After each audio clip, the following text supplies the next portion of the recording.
podcast.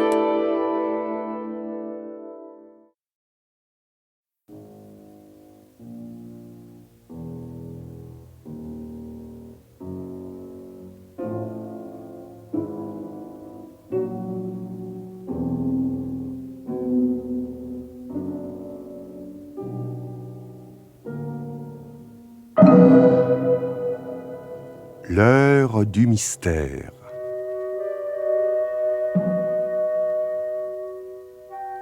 Dans la série de Germaine Beaumont, L'heure du mystère, nous vous présentons ce soir, réalisé par Georges Godbert, une histoire racontée par Jean-Jacques Steen.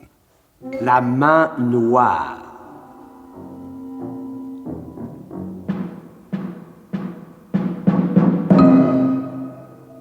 À Nice de nos jours, à la police judiciaire.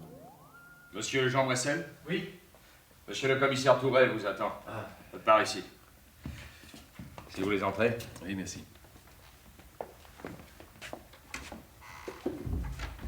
Bonjour, vieux. Ah, ça me fait plaisir de te revoir, madame. Et à moi donc. Oh, tu changes pas. Ouf, le cœur, non, mais les cheveux blanchissent. Toi, tu ne changes pas. Tête de fou ne blanchit pas, hein? Toujours la taille mannequin, l'arbitre des élégances, comme on t'appelait. Tiens, allez, assieds-toi. Hé, excuse-moi de pas t'offrir un pot, mais c'est pas le genre de la maison. Alors, passons tout de suite aux aveux. Qui viens-tu voir, l'ami ou le fonctionnaire? Peut-être les deux. Tiens, lis ça. Lundi 25 mars, prends garde à la main noire. Mardi 26 mars, la main noire te guette dans l'ombre. Inutile de te cacher ou de fuir. Mercredi 27 mars, par conséquent aujourd'hui. La main noire frappe sans faiblesse et sans erreur. Tu rendras les comptes le jour venu. Tout finit par se découvrir. Prépare-toi. Ouais. Beau spécimen de lettres anonymes, hein? Menaces, grandiloquence. Sont les seuls que tu as reçus? Oui. As-tu les enveloppes? Tiens, voilà. Enfin, sauf la première. J'ai pas pensé à la garder. La seconde est froissée, je l'ai récupérée dans la corbeille à papier. Jean Moissel, 14 promenade des Anglais. Une anomalie qui m'a tout de suite sauté aux yeux. Pourquoi? C'est pas ton adresse? Enfin, disons, pas officiellement. C'est une garçonnière. Je n'y reçois pratiquement pas de courrier. Mon agence de tourisme est située, comme tu sais, place Masséna, et j'habite depuis 3 ans une villa à Villefranche, sur la moyenne corniche, au-dessus de la baie. Oui. En somme, seuls tes intimes, du genre féminin de préférence, connaissent cette adresse de la promenade. À moins que ce ne soit pour donner le change. Oui, adresse elle aussi tapée à la machine. Postez toutes les deux place Grimaldi.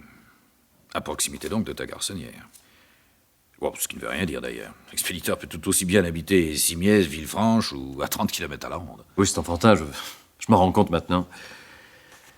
Je suis désolé de te déranger, mais à qui m'adresser, sinon au commissaire et à l'ami? Oui, au besoin, on connaît l'ami. Alors, à la première lettre, j'ai rigolé, mais à la troisième, tu finis par piquer une crise. Même s'il s'agit d'une blague. En es-tu persuadé ou le dis-tu pour te rassurer? Une lettre anonyme n'est jamais une blague. Par principe. C'est le produit de la haine, de la peur, de la lâcheté. Et pourtant, nous sommes obligés d'en tenir compte, hein? Parce qu'elle s'appuie malheureusement sur un fond de vérité. La preuve, tu es là. Ah, merci, c'est moi qui reçois les lettres et c'est moi le fautif. Ah ben, en ce qui te concerne, je ne retenais que la peur. On a réussi à te flanquer la trouille. Quand une bagnole te fonce dessus, c'est pas avoir la trouille que de sauter sur le trottoir. Admettons. Il raconte, hein, un commissaire est parfois un confesseur. Nécessité fait loi. Tu as pas perdu la manie de t'exprimer par proverbe. Elle va toujours. Mais que veux-tu que je te raconte? Ces lettres ne dénoncent rien, ni personne. Sauf la promenade des Anglais. La promenade. Oui, dois-je te rappeler que tu es marié et père de 2 enfants? Et la garçonnière suppose des petites amies. Comme tout le monde. Un peu plus que tout le monde. Notre seul indice, c'est que tu as remarqué l'anomalie de l'adresse. Tu reçois tellement peu de courriers à la promenade que tu te sens encore plus menacé que si ces lettres anonymes arrivaient à l'agence ou chez toi, à Villefranche. Ou alors, aurais-tu quelque chose d'autre sur la conscience? Pas du tout. Pas du tout. Je cavale, d'accord, mais je tiens à ma femme et à mes 2 enfants. Un divorce leur serait préjudiciable. Pour un petit égoïste, tu fais preuve de bons sentiments. Ma fête continue. Tout à l'heure, je vais me retrouver en tôle. Ah, si tu n'as que des histoires de fesses à te reprocher, pourquoi te mettre dans cet état? Si tu me donnais quelques noms, ça m'avancerait. Bon, je ne tiens pas un répertoire. Tiens, en ce moment, j'ai une petite amie charmante, délicieuse, Gladys. Ben, je n'en sais pas plus sur son compte. Et de toi à moi, il y a gros à parier que son nom, Gladys Galis, ne soit pas le sien. Ça fait tellement faux et en plus, c'est imprononçable. Quoique les initiales correspondent au monogramme de l'un de ses sacs. Enfin, j'ignore même si elle est mariée ou célibataire. À ce point-là, tu n'es pas curieux. Bah, quoi bon. J'ai horreur des histoires. Je ne mêle jamais les affaires au plaisir. Les petites amies n'ont droit qu'à l'auberge ou à la garçonnière. En somme, tu ignores les véritables identités de tes maîtresses alors qu'elles-mêmes n'ignorent rien de toi. Sans compter les envieux suscités par ta réussite professionnelle. Ah ben, c'est pas de la tarte, hein. Pour nous résumer, je suppose que tu subodores un chantage à court terme et tu voudrais que je le devance. Et si je ne peux t'éviter de casquer, du moins que ta femme ne découvre pas le poteau rose, hein? Et tu crois que ces 3 torchons me permettront d'accomplir des miracles? Enfin, Henri, la main noire, ça ne te rappelle rien? Oh, on s'en est servi dans une flopée de romans, oui. Il paraît qu'une ramification de la mafia s'appelle la main noire. Je sais pas, moi, à part ça... J'espérais que tu te souviendrais. Je ne t'ai rien dit tout de suite pour ne pas t'influencer dans tes réactions et fausser tes déductions.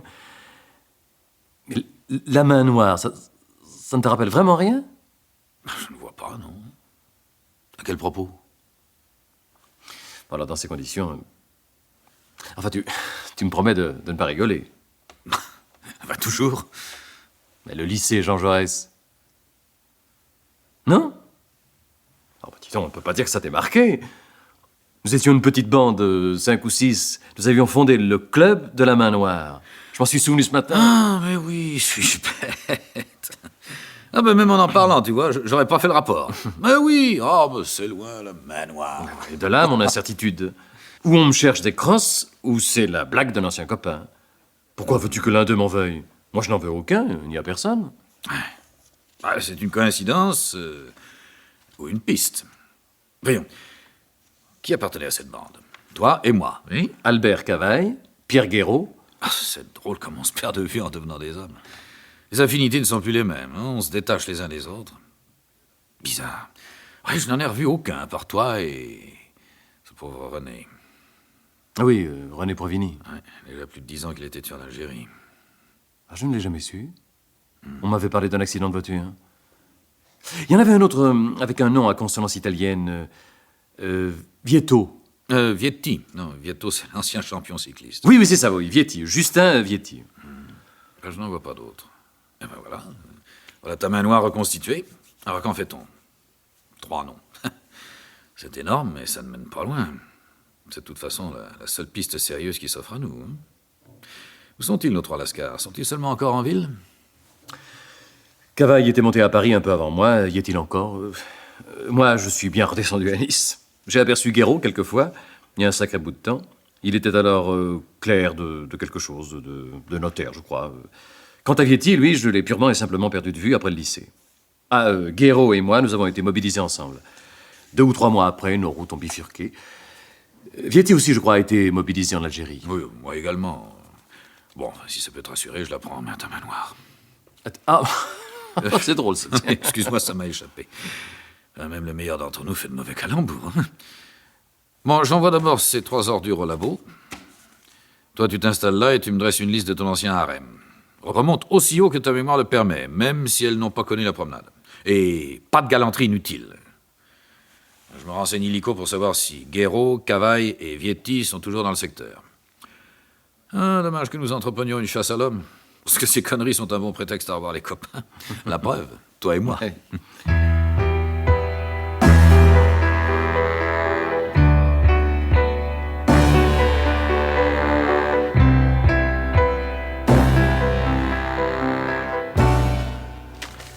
Et voilà, commissaire, mon billet doux quotidien.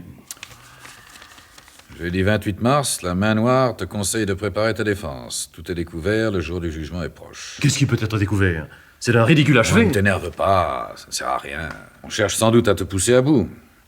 Et quand on te supposera à point, on lâchera les chiens. Ah, je vois pas d'autre explication à des lettres anonymes qui ne dévoilent pas leur batterie. Eh bien, à nous de prendre les devants. L'ex-bande de la main noire s'est en effet reformée à Nice. Albert Cavaille, 29 avenue Sainte-Rosalie. Oh, mais il est comme moi. Il en a eu marre des brouillards du Nord. Il faut croire. Justin Vietti, 3 rue Mascotra. Mascotte. Oui, dans la vieille ville. Pierre Guéraud. Ben, il a monté en grade. Il est notaire, 7 rue des Mousquetaires. Comme ils sont 3, un symbole, ces mousquetaires. Pour quelqu'un qui n'aime pas les histoires, tu vas être servi. Car tu vas m'aider. Moi?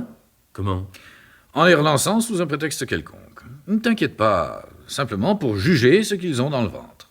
Pas d'initiative et, naturellement, motus sur les lettres. Nous obtiendrons ainsi des réactions qui seront beaucoup plus naturelles avec toi qu'avec un flic.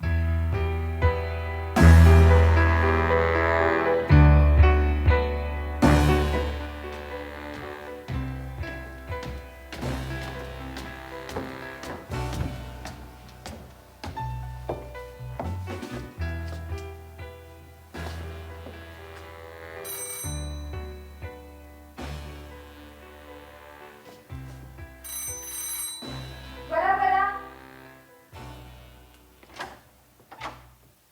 Monsieur? Bonjour, madame. Monsieur Justin Vietti, c'est ici? Oui, je suis Madame Vietti. Je suis un ami de Justin. Un ami? Vraiment? Excusez-moi de venir à l'heure du déjeuner, mais je pensais le trouver plus facilement. Gina, qu'est-ce que c'est? Du monde pour toi! Entrez, monsieur. Merci.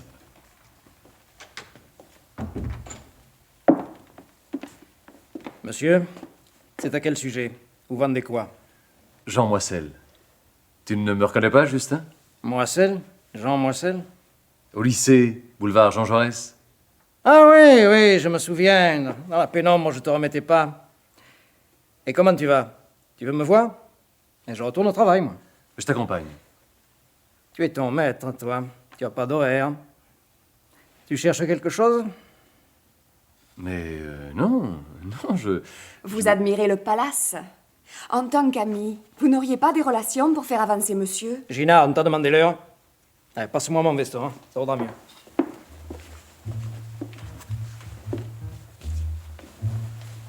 Et là, ce soir.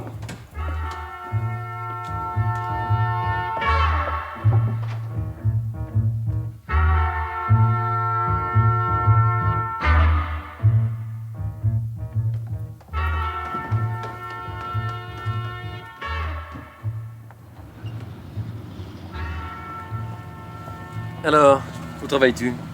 À la préfecture, fonctionnaire. Une cigarette? Je préfère les miennes, des brunes. Au lycée, nous étions bons copains. Bon copain, première nouvelle. Souviens-toi, nous avions formé une bande, Cavaille, Provini, Touret. Et alors, tu veux la reformer? Je disais ça comme ça, pour se resituer. Tu débarques sans crier gare, alors qu'est-ce qui t'amène? À couche? Ton nom et ton adresse me sont passés par les mains par le plus grand des hasards. J'avais déjà vu Touret, il est flic. Enfin, commissaire. Oui, je sais. Ça m'a donné envie de revoir les amis d'enfance. J'aimerais qu'on prenne un verre, un de ces quatre. Pas moi. Ah bon? Tu le prends comme ça? Oui, je le prends comme ça. Tu as bien réussi. Tant mieux pour toi. Ton agence prospère et tes affaires annexes aussi.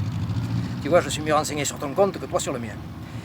Tu t'habilles chez les meilleurs faiseurs de la côte, et ta femme chez les grands couturiers. Oui, tu changes de voiture tous les 2 ans et tu ne fréquentes que les restaurants et les boîtes sélectes. Tu veux que j'applaudisse? Mais non, Tu veux que je pleure? En te racontant mes ennuis pendant la guerre d'Algérie? Et les maladies qui en ont résulté? Que j'avoue mes espoirs déçus et combien je suis heureux de ma modeste situation? Alors tu veux m'engager dans la cohorte de tes courtisans? Afin que je répète à longueur de journée que tu es un type formidable? Pour que tu me lâches ostensiblement un fafio de 100 balles les jours où ta bonne humeur sera satisfaite de ton esclave? Oh, il y a le choix. Je te hais. Je t'ai toujours détesté, même au lycée. C'est pas nouveau. Si tu as besoin d'un témoin qui te fixe à l'échelle des valeurs humaines, viens me voir à mon bureau. Adieu.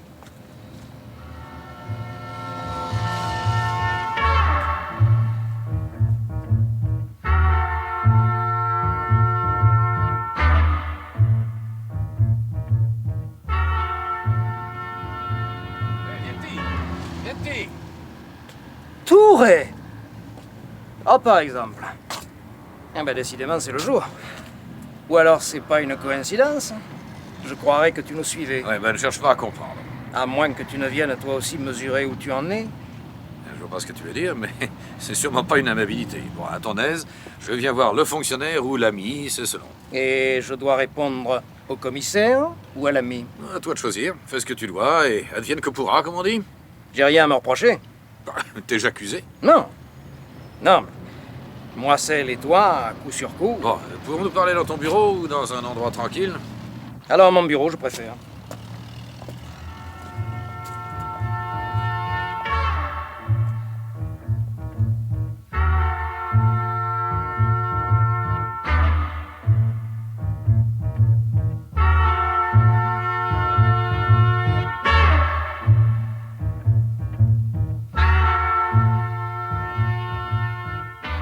Écoute, Touré, tout à l'heure, j'ai peut-être été... Enfin... Qui s'excuse, s'accuse.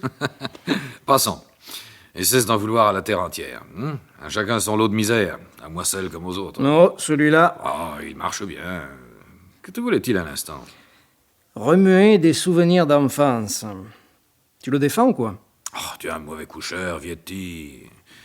Ouais, t'es un honnête homme, et le contraire d'un imbécile. Qu'as-tu à reprocher à Moissel? T'a-t-il lésé en quoi que ce soit?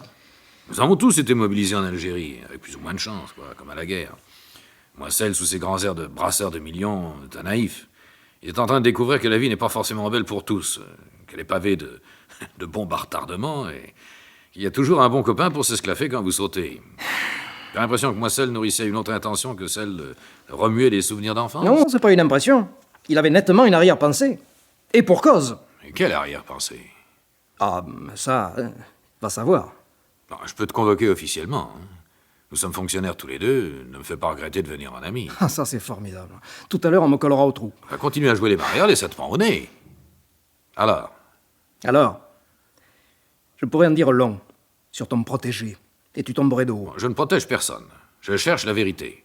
Quand il s'agit d'amis, je tâche de les aider, toi ou Moissel, dans la mesure de mes moyens et dans les limites de la légalité. Je suis aussi honnête dans mon métier que tu peux l'être dans le tien. Allez, vite ton sac. Bon. Je veux bien parler à l'ami, mais pas au commissaire. Je suis pas un cafard. Marché conclu? Marché conclu, dans la mesure où l'ami ne sera pas obligé de céder le pas au commissaire. Voilà. Je remplace un collègue qui s'est fait muter. Les dossiers de Moissel sont en règle, mais seulement en apparence. Il y a des signatures qui sont pas normales. Notre ami Moissel donne dans la promotion immobilière, en sous-main. La société immobilière en question, et je me suis renseigné, Moissel en fait partie, la société, donc, a obtenu des autorisations illégales et des dérogations, soit par des déclarations mensongères, soit par des recommandations. Et parfois même, on se demande comment et pourquoi. Oh, j'ai étudié le truc et je l'ai vérifié. Quelle conscience professionnelle de te donner toute cette peine en faveur de gens. N'empêche qu'il a tort de prendre ses grands airs avec moi, Moissel. Parce que si je soulevais le lièvre... Tiens, une simple lettre anonyme de 2 lignes. Il en mènerait pas large. Le plus beau scandale de la côte. Ça vaudrait son pesant de pognon.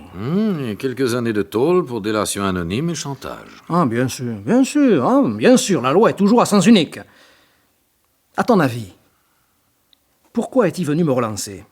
Et précisément à la maison, alors que ça fait 15 ans au bas mot qu'on ne s'est pas revus.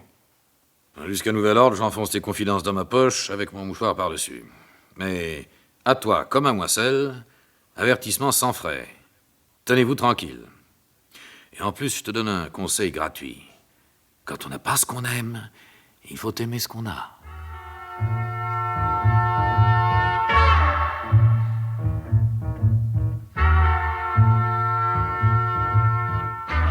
Monsieur Cavaille, s'il vous plaît. Ah, monsieur Cavaille n'est pas encore rentré. À cette heure-ci, vous le trouverez à son rami au tabac du coin, monsieur. Merci, madame.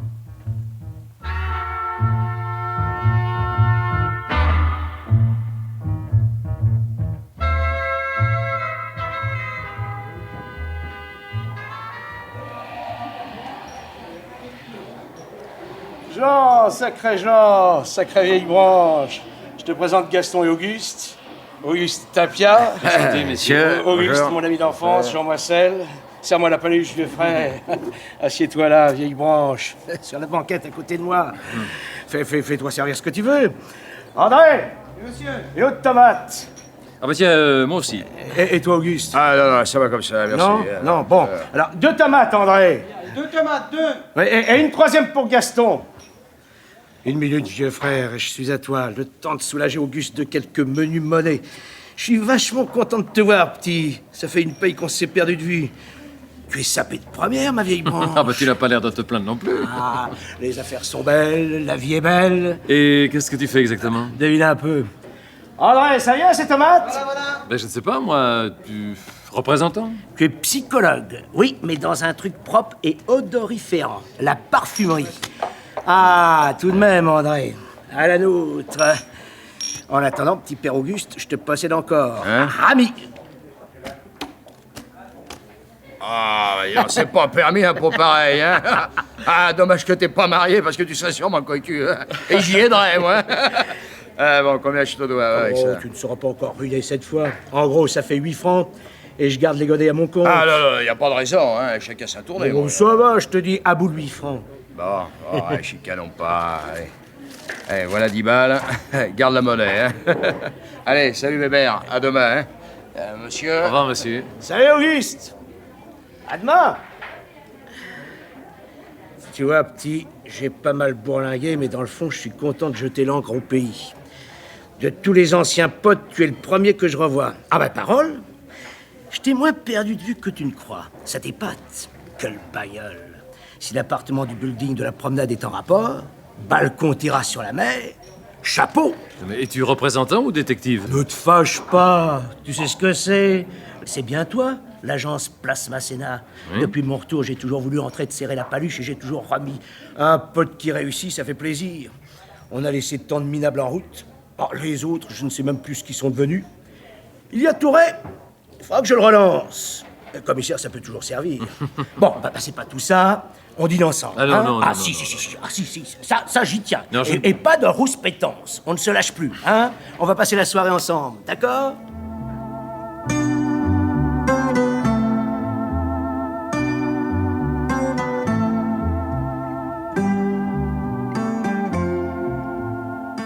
Quelques heures plus tard, au restaurant, Cavaille est resté seul.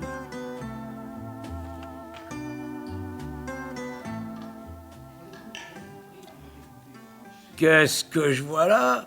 Le commissaire Touret en personne? Chut, tu enquêtes? Prends un pot, ça fera plus naturel. Motus et discrétion. Oh, dis donc, si je m'attendais. Casse une petite graine avec moi. Oh, je ne t'en veux pas que tu sois flic. Il n'y a pas de son métier. Ah, merci, Cavaille. La table familiale m'attend. Ah, tu es comme Jeannot, la famille avant tout. Ah oui. Devine qui me quitte à l'instant. Moissel. Jean Moissel. Tu te souviens? Oh, je vous ai jamais perdu de vue, ni les uns ni les autres. Ah oui? Que veux-tu? Des formations professionnelles. Il a une sacrée situation, le Jean. À ce point, je ne croyais pas. Oh, ça n'évite pas les ennuis. Il y a longtemps que vous vous revoyez? Des ennuis, lui? Il pourrait poser pour la statue de l'homme heureux. Ou alors une nana. Parce que sur ce chapitre, chapeau, il vieillit pas. Quoique de toi à moi, il m'a tout l'air d'avoir un peu les jetons de sa femme. Ou alors il avait rencard, et il avait peur que je m'incruste. Pourtant, elle est chouette, Madame Moissel. La connais-tu, vieille branche? Bah, elle a un magasin d'antiquités du côté de la Turbie, non? Juste! Sans méchanceté, elle est mieux que lui. Je l'aime bien, Jean. Mais il ne va pas avec elle. À la tienne, commissaire de mon cœur! Tu ne bois pas un peu trop, non? Oh, l'habitude de trinquer avec les clients, ça rend loquace. Mais je sais stopper à la limite. Après, je déconne. Ne gamberge pas, Sherlock Holmes. Je les aime bien tous les deux, mais ils ne vont pas ensemble. Ah, mais il n'y a pas de rose sans épines. Allez, Cavaille, raconte-moi un peu ce que tu as fabriqué tous ces temps-ci.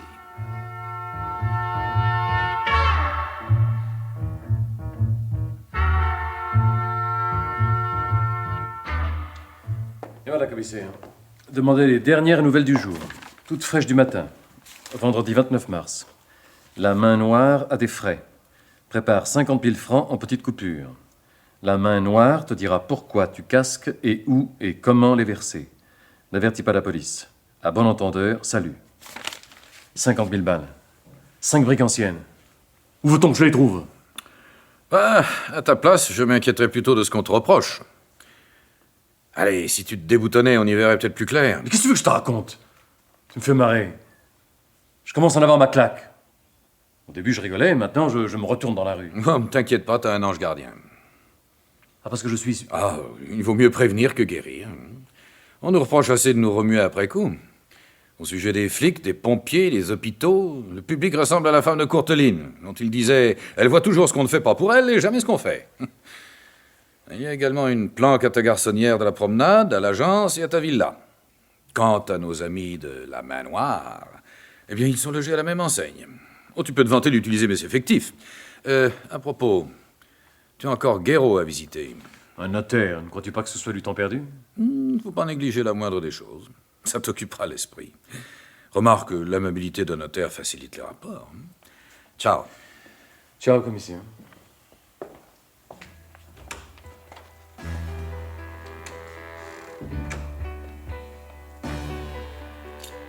Panciosi, faites-moi avancer une voiture pour dans 1 heure. Je vais à Villefranche et je pousserai sans doute jusqu'à la Turbie. Prévenez l'inspecteur Mera qui m'accompagne.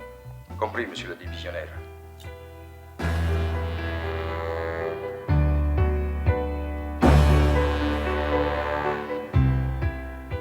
Mais encore une fois, mademoiselle, je ne viens pas pour affaires, mais pour une visite amicale.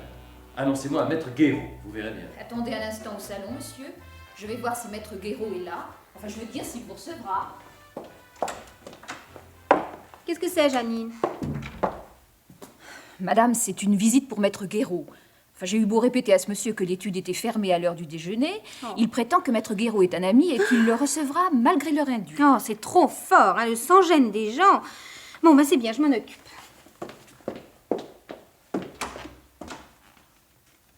Monsieur?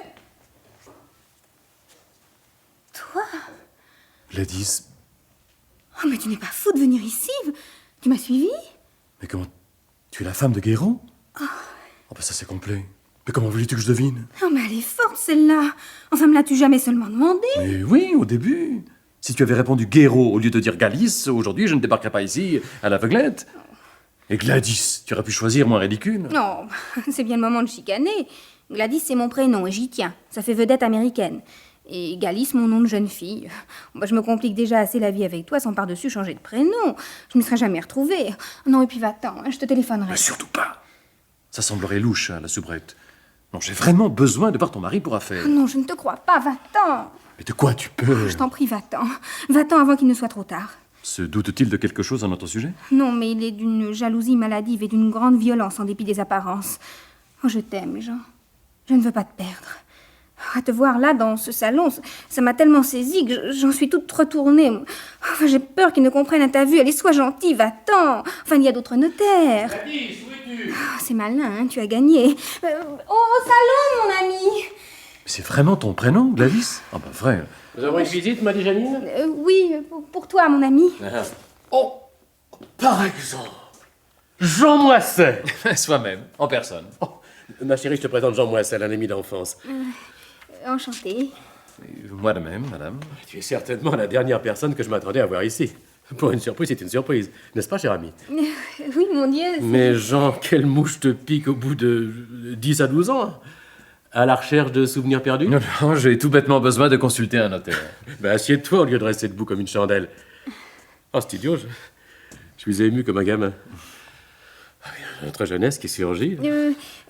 Voulez-vous prendre le café avec nous, Non, non, monsieur? je vous remercie. Ah, allons, pas de manière entre nous.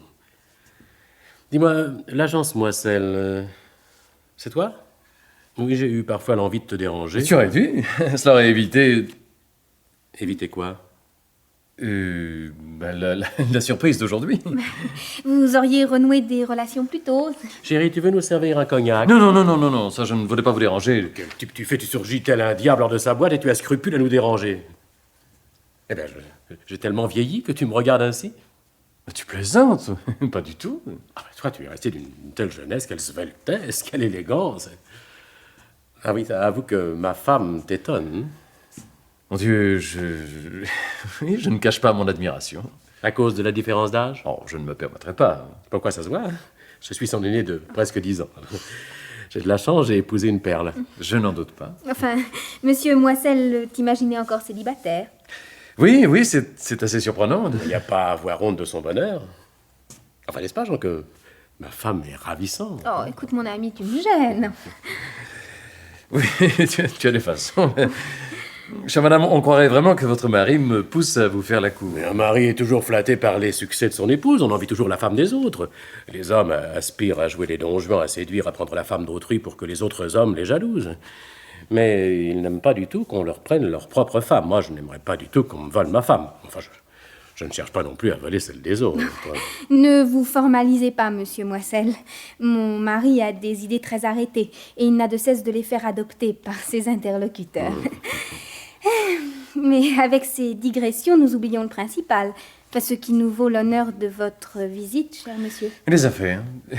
Hélas, n'ayant pas de notaire attitré, j'ai tout bonnement consulté l'annuaire, j'y ai trouvé un guéro. Oh, comme c'est curieux. Oui, j'ai fait un rapprochement heureux avec le clerc de ma jeunesse. Et je me suis autorisé de notre ancienne amitié pour me pointer à l'heure du déjeuner afin de ne pas bouleverser tes rendez-vous. Ce n'était pas une coïncidence, la preuve. Mais décidément, le monde est petit. Et on y fait son chemin. Le clerc a épousé la fille de son patron. Bon, alors, que puis-je pour toi? Mais voilà, à vrai dire, je ne suis pas très bien fixé. J'aimerais élargir ma situation actuelle. Mais par quels moyens? Je ne sais pas trop. Confier mon agence à un gérant ou la vendre? Ou ce qui serait mieux, remonter une affaire tombée et la refourguer une fois relancée? Ou alors tout liquider, exploiter autre chose? Tu vois, je tâtonne. Mais oui, je vois.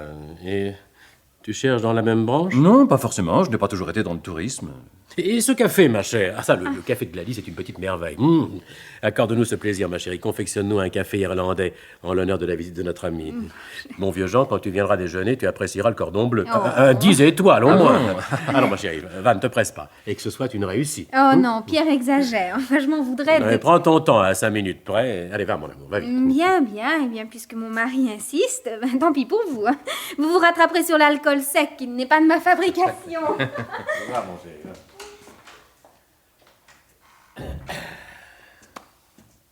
Voilà. Alors, mon cher Jean, tu envisages de repasser ton agence à un géant? Celle de la place Masséna? Je n'ai que celle-là. Belle affaire à première vue. Elle roule pratiquement seule, l'argent te court après sans te déranger. D'autant que j'ai sous la main l'oiseau rare des gérants. Tu te fous de moi ou quoi? Mais pas du tout. Je recherche la bonne occasion. J'en doute pas. La bonne occasion, mais pas dans le commerce. Alors, il te les faut toutes. Qui a pu te donner mon adresse sinon Gladys? Elle piaffe comme une pouliche effarouchée. Il n'y a pas de notaire Guéraud dans la mer. L'étude est toujours au nom de mon beau-père. À cause de la clientèle en majeure partie des environs, oui. Le petit clerc a épousé la fille de son patron. Promotion dans l'ordre social. Elle m'a épousé pour sauver l'étude de son père diminuée par la maladie. Pour que l'étude reste dans la famille, au réfrigérateur. Pour notre enfant, le petit-fils, l'héritier futur. Niais que j'étais. Oh. Elle remplit son contrat. Elle paie sa dette. Au lit. Sans rechigner. Enfin, pourquoi lui en ferais-je grâce? On ne fait pas grâce à moi du rachat de ma charge. À chacun son du parfait. Et puis tout d'un coup, là, voilà, tu surgis. Tu franchis d'un bond une dizaine d'années pour retomber à pieds joints dans mon ménage. Mais, oui. Oui. J'ai vu tout de suite où tu voulais en venir. Nous sommes vendredi, tous les mardis et vendredis, tu es bien placé pour le savoir, je m'absente. Je monte dans la montagne et le long du paillon assumer des permanences de consultation dans les villages dépourvus de notaires. Alors, patatras, aujourd'hui, le grain de sable imprévisible. Un rendez-vous lourd de conséquences me retarde en ville. Et je rentre déjeuner contre toute attente. Et tu tombes sur le mari, sur le gêneur, l'ami d'enfance, à qui tu voles la femme. Je te jure que je ne savais pas que Gladys est ta femme. Quoi? Qu'est-ce que tu dis? Salaud! Tu ne me l'as pas volé, dis! Mais enfin, je croyais que... Tu es l'amant de Gladys, pourriture, c'est pas vrai? Eh ben dis-moi que c'est pas vrai! Lâche-moi! À vous, mais à vous non! Mais réponds-moi la paix, enfin tu me fais mal! Tu me la voles avec ta jolie petite gueule qui ne se ride pas. Et tu ne l'auras pas. Mais tu te trompes, c'est Touret qui m'a donné ton adresse. Voleur! Le commissaire Touret! Dehors, le voleur! Allez, ouche! Voleur! Fils de camp! T'es pas si vieux, je te casserai la gueule! Dehors, le voleur! Ne touche plus Gladys du bout de tes doigts puants. Ou j'écrase ta belle petite gueule. Je la mets en bouillie comme une limace! Pierre, arrête! Enfin, arrête ou je tire, entends-tu? Je tire tire, je te jure que je tire. Ça, c'est le bouquet. Fais attention, il est peut-être chargé. Toi, ne te mêle pas de ça. Eh ben, tue-moi, je vous débarrasserai. Oh, tais-toi, imbécile. Jean, va-t'en. Non, mais je ne peux pas te laisser. Oh, ne t'inquiète pas. Il n'est pas dangereux. Il pleurniche, mais ça ne va pas plus loin. Ah oui, je l'ai entendu te raconter ses malheurs. Mais il oublie de préciser que je l'ai loyalement averti. Je ne l'aimais pas. Je l'épousais sans amour. Et je ne l'aimerai jamais. Quoi? Il a accepté le marché dans ces conditions. Oui, moi je continue à respecter le marché. Si je cherche des compensations autre part, je ne l'ai jamais ridiculisé. Des doutes, jamais de preuves. Il me reproche même ma discrétion. Pas sans geste, vous deux. Sinon, c'est moi qui tire. Nous allons régler nos comptes. Écoute, Guéraud. Oh, ne te fatigue pas, hein, c'est un minable. Il est capable de nous descendre. Oh, si tu savais à quel point je m'en fiche. Je suis en train de me demander si tu n'es pas aussi minable que lui, sous tes grands airs. Mais toc. Et maintenant, avancez vers le bureau. Pas de preuves, dis-tu. Eh bien, je vais en avoir. Ah, ma belle gueule d'amour de Jean, tu vas me rédiger une confession. Taisez-vous et avancez tous les deux.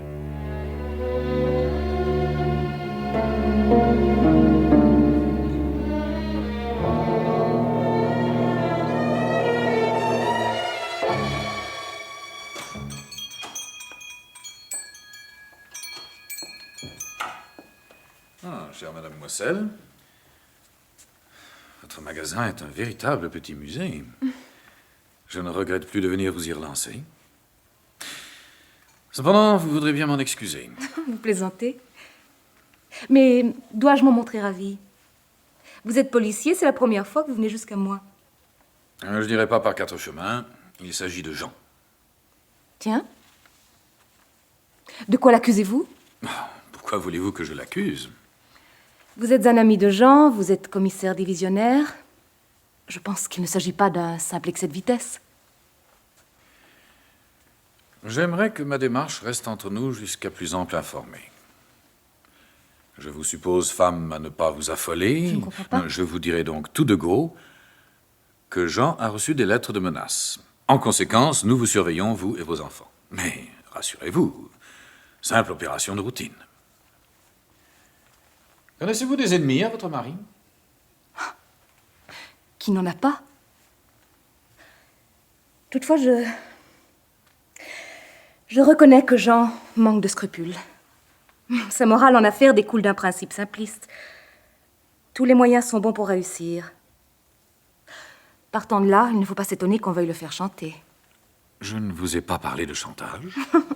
Mais monsieur le commissaire, si ces lettres le menaçaient de mort, vous ne vous contenteriez pas de nous surveiller de loin, mes enfants et moi. Un kidnappeur ne prévient pas de ses intentions. Il enlève l'otage, réclame aussitôt une rançon. Nous nous rabattons donc sur le chantage classique. J'aime mon mari, et je serais tentée d'ajouter que je le regrette. N'en concluez pas pour autant que je suis une épouse aveugle et complaisante. Je n'ai tout bonnement aucun goût pour le drame, ni pour les liaisons clandestines. Je reconnais que j'en observe une discrétion qui m'évite le ridicule, mais... Ah, parce que vous êtes au courant. Même de l'existence de la garçonnière de la promenade des Anglais. Croyez-moi, monsieur le commissaire, si on le menace de tout me révéler, laissez les événements suivre leur cours. Ce qui sera somme toute un moyen de désarmer l'adversaire. Vous ne vous rendez absolument pas compte de ce que vous me demandez. Très bien, au contraire. Je ne varierai jamais dans ma détermination. Je n'ai rien à reprocher à mon mari en ce qui concerne notre foyer. Il prend ses responsabilités pour mener à l'extérieur l'existence qui lui plaît, qu'il en supporte seul les conséquences. Permettez-moi de m'étonner de cette étrange attitude. Pensez-en ce que vous voulez, ça m'est égal. Je pourrais vous accuser d'être l'auteur de ces lettres anonymes. Pourquoi? Quel en serait le mobile? La vengeance. Vous avez souffert, vous souffrez encore des infidélités de Jean. Vous le tourmenteriez à votre manière, puisque vous êtes incapable de le tromper charnellement. Vous êtes aussi une femme raffinée, et j'y vois une autre subtilité. Vraiment? Laquelle? La récupération. Mais le chantage est un jeu dangereux. Si vous perdez, cela risque de vous coûter gros. Je vous ferai aussi remarquer que votre manque de coopération peut éventuellement tomber sous le coup de la loi. Est-ce que je vous empêche d'accomplir votre devoir? Est-ce que j'entrave la marche de votre enquête? Vous m'avez parlé avec franchise, je vous ai répondu de même. Ma souffrance et mes regrets ne regardent que moi. Je suis libre de mes méthodes dans mon ménage. Je ne vous ai rien avoué, vous n'avez rien prouvé. Excusez-moi de vous interrompre, monsieur le commissaire. La radio nous signale qu'il y a du grabuge chez le notaire, maître Guéraud. Jean? Non, Jean n'a rien à voir là-dedans. À bientôt, chère madame. Venez, Franziosi.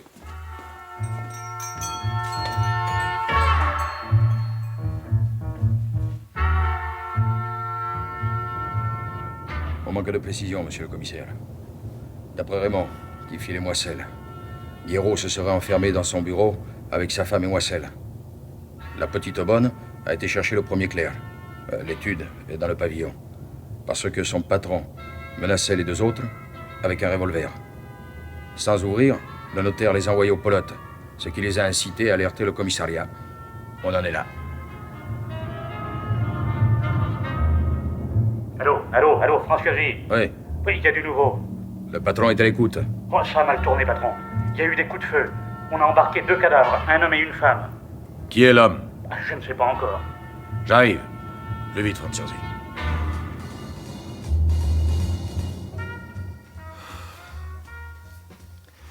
Gladys. Ma pauvre Gladys. Quand je te disais qu'une lettre anonyme, c'est de la dynamite. Elle n'a pas eu de chance. Elle était inconséquente, mais si charmante. J'avais profité de l'arrivée des flics pour ouvrir la porte du bureau et pousser Gladys dehors. Et ce crétin de Guéraud s'est affolé et il a tiré. Vraiment au hasard. Et elle l'a pris en pleine nuque. Il a foncé en hurlant. On a voulu le désarmer, mais dans la bagarre, il a écopé en pleine poitrine. Autant de poisse d'un coup, c'est pas permis. Quel gâchis. En pleine jeunesse. Elle ne méritait pas une telle fin. Guéraud non plus. Il y a eu un malentendu permanent entre eux deux qui s'est de plus en plus élargi avec le temps. Un peu de compréhension et de franchise de part et d'autre. Elle n'aurait pas cédé à Jean Moisselle. Oh, dis tout de suite que c'est ma faute. Oh, ne dramatise pas, veux-tu. En tout cas, Guéraud est l'auteur des lettres. C'est la seule explication possible. Il s'est cru découvert, il a paniqué, et à bout de nerfs, Oh, paix à ces cendres. Mais en un sens, puisqu'il n'est plus là, je serais soulagé que ce soit lui. Ah, et puis merde. C'est le cadet de mes soucis, les Guéraud, mari et femme. Il y a une chose que j'ai du mal à comprendre. Je n'en suis pas encore revenu de l'attitude de Charlotte. Refouler ses sentiments, ça me dépasse. Une telle puissance de dissimulation est proprement confondante chez un être que je plaçais si haut et que je croyais si pur. Oh là, tu n'as pas l'impression d'exagérer un peu? Moi, à la place de Charlotte, j'aime mieux te dire que tu l'aurais déjà senti passer. Enfin, c'est pas mes oignons. Ce qui m'intéresse, c'est l'auteur de ces lettres. Si tu savais ce que je m'en fous. Ah, mais tu as tort. Ta femme est sur la liste des suspects, ni plus ni moins que les autres. Mais le décès des Guéraud ne les exclut pas non plus. Faut Gladys, cette écervelée... Lui accorderais-tu plus de confiance qu'à ta propre épouse? Elle a pu tout aussi bien utiliser le papier et les machines à écrire employées dans l'étude de son mari. Les lettres anonymes émanent en général des faibles, des malades. Ah, si j'avais le mobile de ces lettres, leur auteur serait déjà hors d'état de nuire. On te réclame de l'argent, mais sans contrepartie ni indication de modalité de versement. Alors, cette exigence d'argent subite peut être un dérivatif pour brouiller les pistes. Entre son mari et son amant, une Gladys pouvait très bien se servir de l'un pour se débarrasser de l'autre. À qui tenait-elle le plus? À moins que la femme et le mari fussent complices. Tout a pu se dérouler moins innocemment que tu ne me l'as rapporté. Tout a pu être prémédité, avec un ratage en règle comme conclusion. Oh, et puis la cruauté a ses raffinements. Par exemple, on peut te pousser à certains égarements qui te conduiraient à commettre des actes inconsidérés, à t'acculer à la ruine, etc. Les suppositions ne manquent pas. Mais qu'est-ce qu'on me veut, à la fin? J'ai jamais fait de tort à personne. Je n'ai qu'un but dans la vie. Être heureux, et qu'on soit heureux autour de moi. Ce n'est pas un crime de réussir. Si les gens n'en sont pas capables, pourquoi le reprocher à autrui? On n'a que des amis, un beau matin on se réveille en découvrant ses amis transformés en ennemis. C'est dur à encaisser. Il faut apprendre à encaisser. Charlotte le sait depuis longtemps. Oh, laisse Charlotte en dehors de tout ça. Mais pour les autres, ça va barder, fais-moi confiance. On ne t'emballe pas. Qui se hâte, trop se fourvoie. Mais tant qu'il y soit, je ne me tromperai pas. Remarque aussi que ton boulot est facilité. Tu n'as plus que 2 suspects. Ah oui? Eh bien, moi, j'en trouve 7 au bas mot. 7? Comment 7? Résumons en commençant par les femmes. Ta femme, ta maîtresse, ta secrétaire. Aucun doute, toutes les 3 connaissent l'existence de la garçonnière de la promenade. Gladys n'est toujours pas exclue de la liste. Pas plus que Guéraud. Ça fait 4. À propos, j'ai une impression qui me trotte par l'esprit. Un détail que je ne parviens pas à fixer. Fais-moi signe lorsqu'il te reviendra. Les premiers résultats du labo ne sont pas très encourageants. Absence d'empreinte. Par contre, la frappe de la machine sera plus éloquente. Chaque machine possède sa particularité, un peu comme les empreintes. Les experts s'y sont déjà attelés. Avec Vietti, notre 5e suspect, ce ne sera pas de la petite bière. Hein? On a déjà récolté un modèle de frappe de toutes les machines de la préfecture sans éveiller sa méfiance. Hein? Et encore, en tant que fonctionnaire, il peut sous n'importe quel prétexte circuler dans les annexes, à la mairie, etc. Il nous reste Cavaille. Celui-là n'est pas très méchant. De quoi pourrait-il m'en vouloir? De tes maîtresses, en général, et de ta femme en particulier. Albert? Il connaît Charlotte? Ça alors? Amoureux? Non, je n'ai pas dit cela. On peut admirer une femme sans l'aimer. Un représentant de commerce, il a pu la rencontrer à la faveur de ses déplacements. Il estime que tu n'es pas digne de ton épouse. Je me demande s'il n'a pas raison. Tu en as marre avec la morale. Bon, Cavaille est le 6e. Et le 7e? Jean Moissel. Quoi? Moi? Tu n'es pas un peu secoué? Jusqu'ici, je n'ai pas la preuve que tu n'es pas l'auteur des lettres. Pourquoi ne t'enverrais-tu pas à toi-même des lettres anonymes? Ah, pourquoi, en effet? J'espère que tu n'as pas trop fait l'imbécile avec les manipulations administratives évoquées par Vietti. C'est moi qui suis venu te parler des lettres. Non, ce n'est pas un prophète d'innocence. Et tu es un garçon très astucieux. Eh ben, ça ne doit pas être rigolo de vivre avec toi. Que cela ne te trouble pas. Si tu n'as rien à te reprocher, ça se terminera pour le mieux. Comme on fait son lit, on se couche. Tu pourras ainsi m'expliquer ce que sont devenus les 5 millions anciens. Mais quels 5 millions? Qu'est-ce que tu fricotes? Ou si tu préfères, les 50 000 nouveaux francs. Mais tu as mal lu la lettre. C'est à moi qu'on les réclame. Depuis hier, en ton absence, un expert se penche sur ta comptabilité. Bravo. Belle mentalité. Et personne ne m'a rien dit à l'agence. Ils vont voir de quel bois je me chauffe. Ils ne verront rien du tout et tu vas te tenir tranquille. Ton comptable a reçu des ordres stricts, opération de routine de notre service financier. Enfin bref, tu as fait pour 5 millions de cavalerie. Ils ne sont pas détournés pour autant. Je l'admets, mais tu es en société. Et alors? Je les remettrai en temps voulu et mes associés ne seront pas lésés. Une supposition que tu ne puisses pas les remettre, ou que tu ne le veuilles pas. La main noire t'aidera à combler le trou. Je ne comprends pas. Allons, Jean, ne fais pas l'âne pour avoir du son.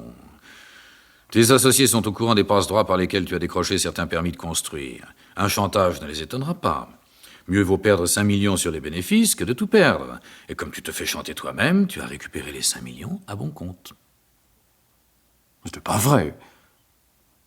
Oh, tu plaisantes. Mais pas le moins du monde.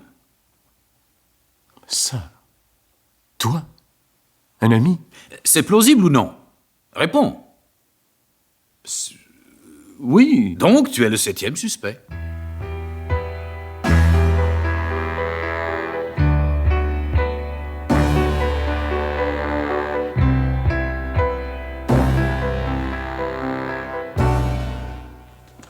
Voilà, j'en ai encore reçu une ce matin. Je sais. Ah bon? J'étais à la distribution. D'accord. Il me fallait les empreintes de tous ceux qui ont manipulé cette lettre avant qu'elle n'aboutisse entre tes mains. Gardien de l'immeuble, facteur, employé du tri, etc.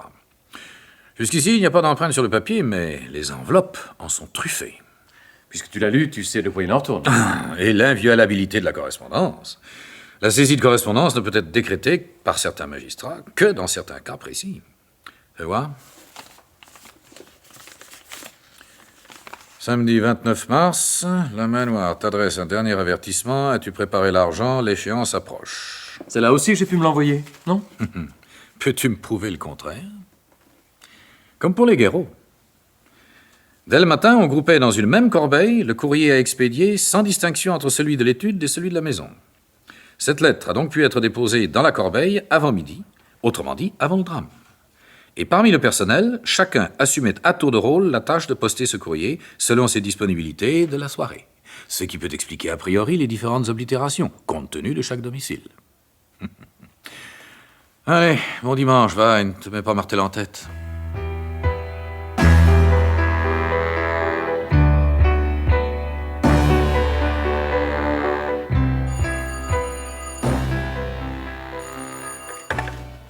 Commissaire Tourelle, j'écoute. Ici Jean Moissel. Excuse-moi de te relancer chez toi un dimanche, mais il m'en arrive une bien bonne. J'ai une lettre. Quoi? Un dimanche? Ben, elle n'a pas été postée. Non, évidemment. Je vais même te dire mieux. Elle n'a même pas été mise dans la boîte aux lettres, ni confiée au gardien, mais glissée sous la porte de ma garçonnière. Et dans l'après-midi, pas avant. Au fait, qu'est-ce que tu fous à ta garçonnière? Je croyais que tu consacrais tes dimanches à ta famille. Je suis en famille. Enfin, avec Charlotte. Ah oui? À la garçonnière? Nous avons eu une franche et loyale explication. Ah, j'en suis ravi. Et le texte de ta lettre? Ah oui. À demain. Signé La Main Noire. C'est tout? Oui. Personnellement, ça me suffit. Bon, écoute, réponds par oui ou par non. On peut t'entendre? Je ne vois pas... Réponds oui ou non. Non. Il me faut cette lettre tout de suite. Nous allions dîner et finir la soirée dans un cabaret. Ben, ça n'empêche pas. Ne tripote plus ni la lettre ni l'enveloppe. Mets-les dans une autre enveloppe ou dans une feuille de papier. J'arrive.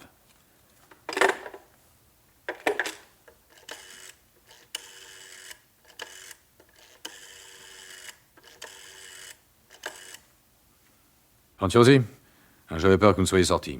Rendez-vous tout de suite à la boîte.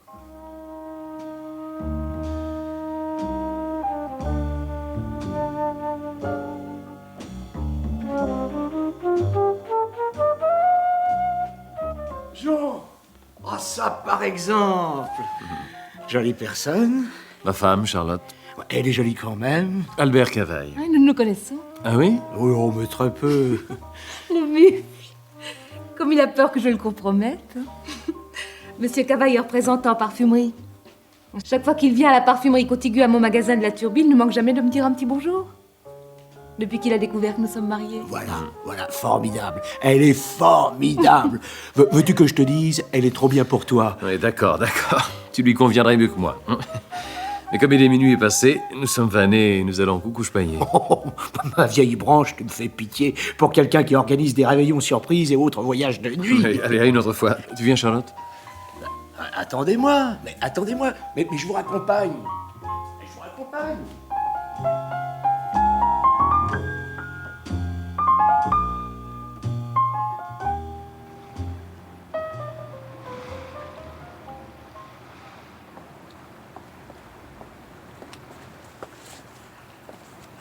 Ça fait du bien le grand air. Qu'est-ce qu'on fait? On rentre? Alors, je vous raccompagne? C'est à côté. Qu'est-ce qui est à côté? Eh bien, la promenade. Là où tu habites. C'est là, au bout de la rue.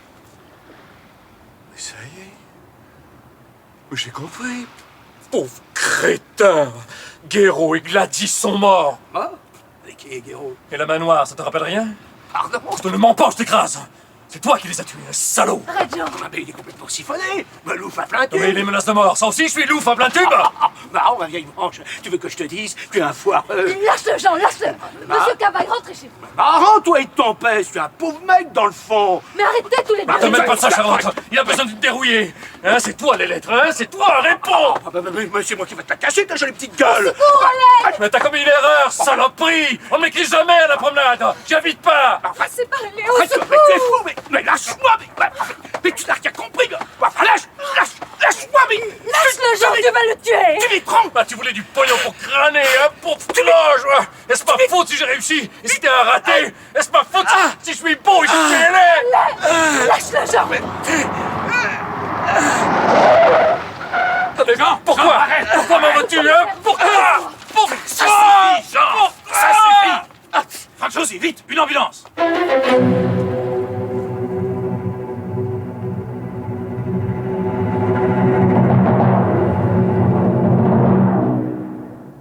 Introduisez le prisonnier. Entrez, Moissel. Assieds-toi, mon pauvre Jean. Alors, qu'est-ce qui t'a pris? Je sais pas. J'étais comme fou. Ce crétin responsable de 2 morts qui se permettait de me juger indigne de Charlotte. Comment va-t-elle? Mieux que ne le permettent les circonstances. Tu la verras tout à l'heure. Tu peux compter sur elle et sur moi. Quel dommage que je sois arrivé trop tard. Il s'est trahi avec sa dernière lettre. Et moi, j'ai compris trop tard le coup de la promenade. Je voulais le corriger, pas le tuer. Oh, mais pourquoi? Oh, tout ça est absurde. Tiens, j'ai un colis pour toi. Arrivé ce matin à la promenade. Parfum et savonnette. Avec une lettre jointe. Et Lundi 1er avril, Albert Cavaille, représentant exclusif dans le Sud-Est. Albert Cavaille, représentant exclusif dans le Sud-Est, prie son ami Jean Moissel d'accepter cet échantillonnage des produits Reseda. Plus de manoir grâce au savon Reseda.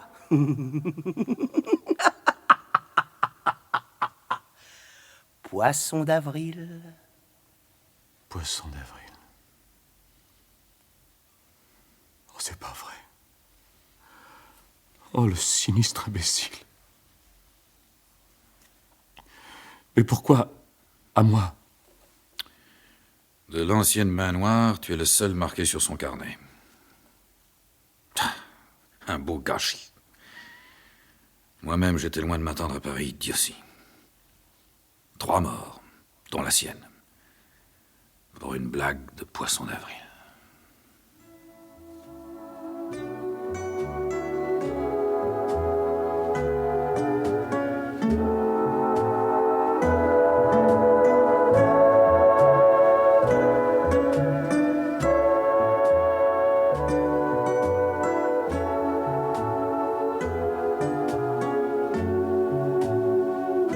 Dans la série de Germaine Beaumont, L'heure du mystère, nous venons de vous présenter ce soir une histoire écrite par Jean-Jacques Stine, La main noire.